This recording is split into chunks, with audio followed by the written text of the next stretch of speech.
well today. Now, I want to ask you a question before we start. How many of you have your phone or an iPad or laptop with you right now? Show of hands? Okay, that's quite a lot of you. Now, I want you to picture this. Picture a world where technology can help billions more. Picture a world where we are able to connect with others in 1 second flat.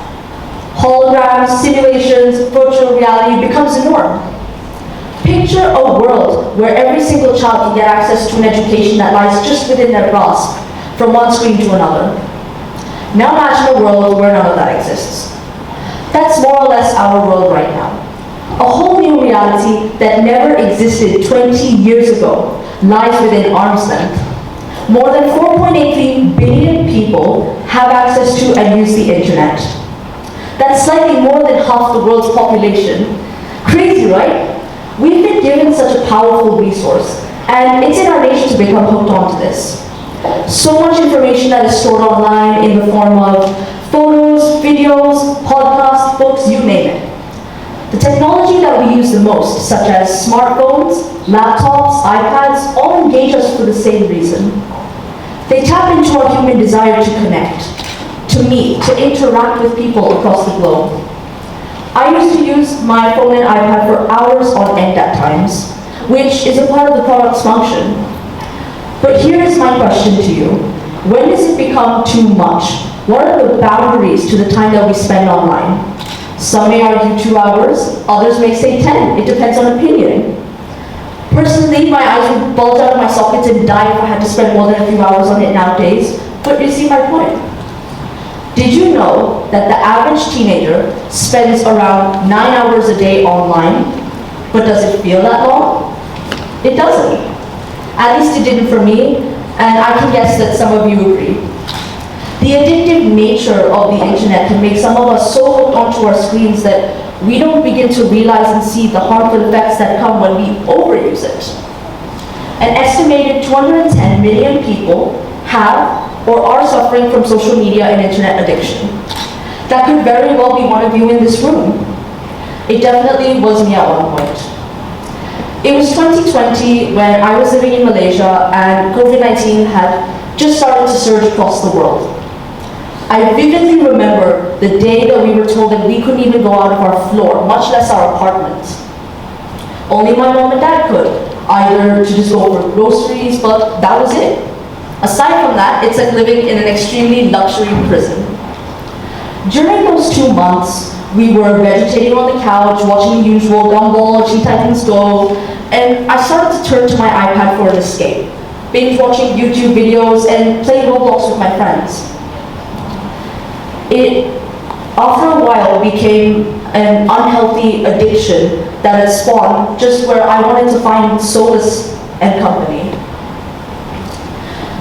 Now, you might be wondering, how did I manage to overcome this? What are the ways that I was able to progress through this hard time?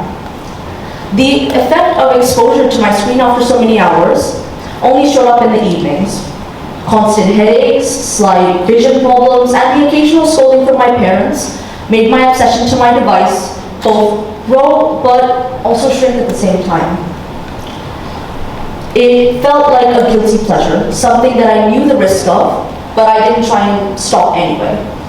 It felt hopeless, like I was just going to be stuck in this loop, repeating on and on again. However, something clicked in me. This change was sparked by my parents, who I remember had caught me for the millionth time on my iPad when they had specifically told me not to go on it. They told me habits are hard to break. The first step is always the hardest, but it's where the change can begin. I took one hard look at my iPad and realized that a piece of glass and metal had interested me so much into spending my whole day on it. This realization drove me to starting new passions, new hobbies, such as sewing, drawing, painting, and reading. I reconnected with the people and companions that I love most and discovered ways to make the most of those strange times and to have fun.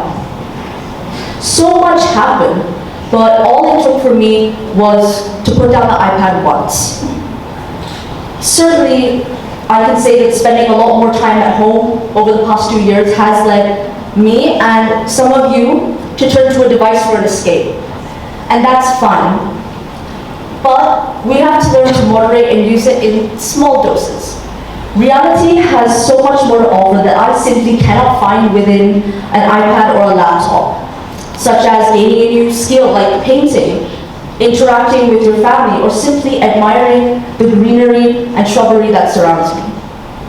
My point is, we all have challenges or obstacles or obsessions with things that we feel we cannot overcome. That's a given.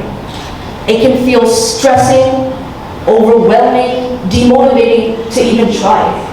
It often just feels like we can't. Scratch that. We can. The biggest change starts with the first step. I've realized this through, obviously, my addiction with my iPad, but also with the help of my friends and my family. Thank you so much for listening to my presentation, and I really hope you enjoyed it.